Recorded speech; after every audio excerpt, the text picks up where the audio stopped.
Puji Tuhan, mari kita berdoa. Tuhan Yesus, terima kasih untuk kesempatan yang Tuhan berikan pada setiap kami. Biarlah kami bisa berlaku seperti yang Tuhan inginkan. Melakukan hal yang kami dengar dari Tuhan. Mendengar, membaca, semua yang baik. Dari buku petunjuk kami yang kami terima dari Tuhan di Alkitab. Supaya kami bisa menjadi berkat. Dan benar-benar melakukan itu untuk kemuliaan nama dalam nama Tuhan Yesus. Kami sudah berdoa. Amin. Puji Tuhan. Mari kita baca dulu di Filipi 4 ayat 9. Sini dikatakan, dan apa yang telah kamu pelajari, dan apa yang telah kamu terima, dan apa yang telah kamu dengar, dan apa yang telah kamu lihat padaku, lakukanlah. Lakukanlah itu. Maka Allah sumber damai sejahtera akan menyertai kamu. Puji Tuhan. Jadi selama beberapa waktu ini, firman Tuhan ditaburkan, yang kita dengar, yang kita baca, yang kita lihat, setiap kejadian yang ada, kita pelajari, dan kita lakukan itu.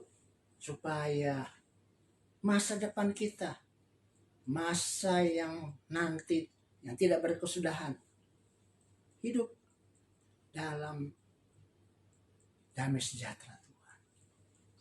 Tidak hanya di dunia, tapi di dunia akan datang. Tetap menjadi hal yang baik buat hidup kita. Karena segala sesuatu dimulai dari sekarang, bukan nanti. Masa depan itu kan dari kita sekarang ini. Untuk melakukan yang benar. Nah, ini satu hal yang ironis memang. Ya, mengapa lebah cepat menemukan bunga, sedangkan lalat cepat menemukan kotoran? Heran ya. Kenapa? Karena naluri lebah hanya untuk temukan bunga. Dan naluri lalat hanya untuk temukan kotoran. Lebah tidak tertarik pada kotoran. Dan lalat tidak tertarik pada harum dan keindahan bunga. Pada akhirnya nanti, lebah akan kaya dengan madu. Sedangkan lalat kaya dengan kuman penyakit. Ya, kehidupan manusia juga demikian. Ada yang jahat, ada yang baik. Orang jahat tidak tertarik dengan hal-hal yang baik. Ya, bila ada hal-hal jahat yang menyakitkan, gosip, bohong, permusuhan, mereka semangat mengejar, melakukannya. Mereka mudah terprovokasi, tanpa pikir panjang, langsung bereaksi dan beraksi. Nah, sebaliknya orang yang baik tidak tertarik dengan hal-hal yang jahat, tidak tertarik dengan hal-hal gosip, tidak tertarik dengan hal-hal yang membahayakan. Ya, hidup ini memang sangat tergantung dari pikiran, hati kita. Ya, jika hati pikiran selalu negatif, maka yang dilihat dan yang dihasilkan nanti akhirnya selalu negatif. Apa tuh negatif? Penderitaan, sakit hati, kecewa, iri hati, sirik, lalu mencari-cari kesalahan orang lain. Padahal kita diajarkan dalam Filipi 4 ayat 8 katakan, jadi akhirnya saudara-saudara, semua yang benar, semua yang mulia, semua yang adil, semua yang suci, semua yang manis, semua yang sedap didengar, semua yang disebut kebajikan dan patut dipuji, pikirkanlah semuanya itu. Itu. Jangan lupa. Kita nggak disuruh pikir yang jahat, disuruh pikir yang baik. Kenapa? Nantinya kalau kita sudah melakukan itu, di Markus 11 ayat 24 katakan, Karena itu aku berkata kepadamu, apa saja yang kamu minta dan doakan, percayalah bahwa kamu telah menerimanya, maka hal itu akan diberikan kepada kamu. Ini bukan hanya iman, tapi ini perilaku kita yang harus kita lakukan. Bahwa kita mempercayai Tuhan. Oh iya, begitu ya. Kita udah minta sama Tuhan, kita percaya, kita sudah menerimanya.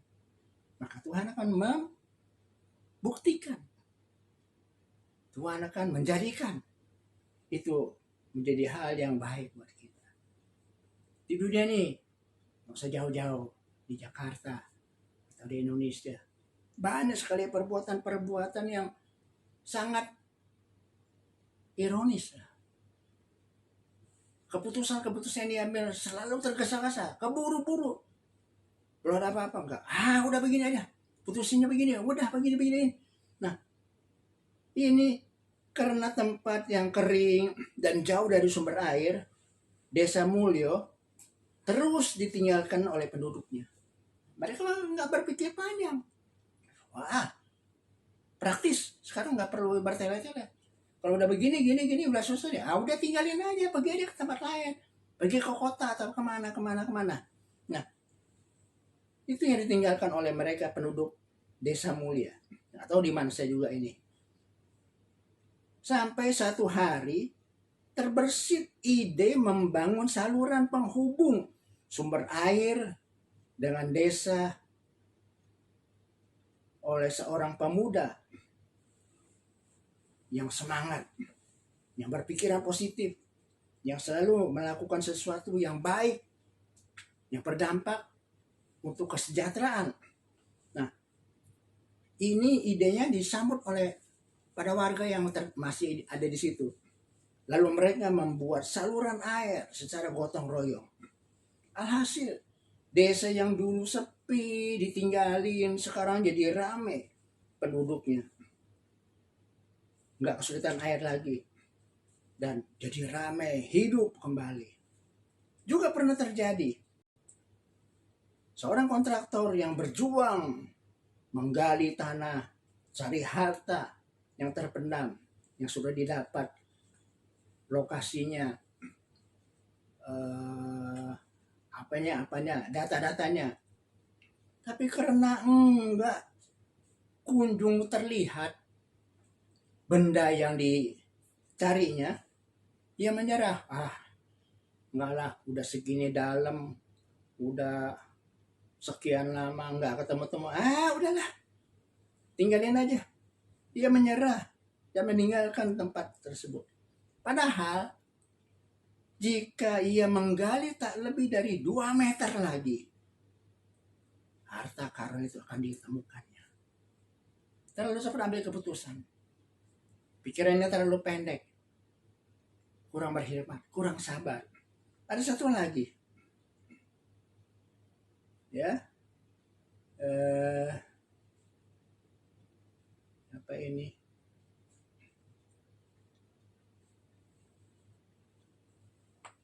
Oh iya.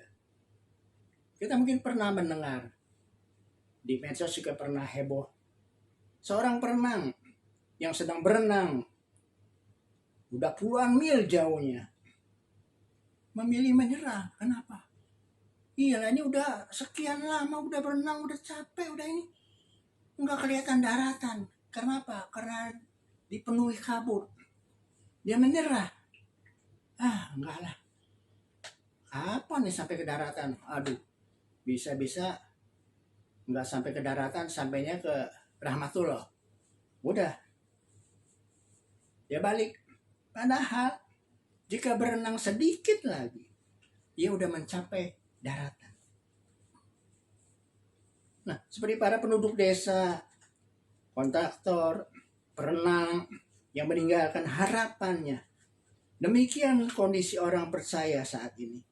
Banyak yang mulai undur dari pelayanan, pekerjaan, bahkan dari Tuhan. Karena doa-doanya dipanjatkan, pengharapan yang disandarkan kepada Tuhan enggak terwujud. Mana ini? Bagaimana ini sekarang dalam keadaan begini? Tuhan bilang jangan menyerah. Jangan pernah menyerah. Ya, mari bangkit. Kenapa? Karena firman Tuhan yang menjanjikan tidak pernah meleset. Teruslah menggali, teruslah berenang, teruslah bekerja, terus mempercayainya. Memiliki hati yang sungguh percaya sampai didapatinya. Demikian juga dengan keadaan kerohanian kita. Kita harus memiliki hati yang sungguh percaya sampai great revival tergenapi. Kebangunan rohani yang sekarang ini mulai turun. Apalagi nggak pernah beribadah, beribadahnya cuman online, cuman ya nggak pernah ketemu, nggak bisa konsultasi, nggak bisa ini. Jangan bosan, jangan apatis. Percaya, revival pasti akan terjadi. Pasti. Sekarang kita minta, kita doakan, pasti kita terima. Kita percaya, Tuhan pasti melakukannya. Great revival sudah ada di depan mata kita. Tinggal sedikit lagi. Ayo, terus lakukan. Mari kita sama-sama lakukan. Kita raih dengan iman percaya yang teguh, kokoh. Perkataan terus, kata-kata profetik. Api kebangunan rohani akan menyala-nyala. Kita akan dipenuhi dengan kemuliaan Tuhan. Kita akan bisa menjangkau banyak-banyak jiwa. Meskipun, nggak mungkin. Itu kata-kata apatis. Itu kata-kata negatif. Jangan.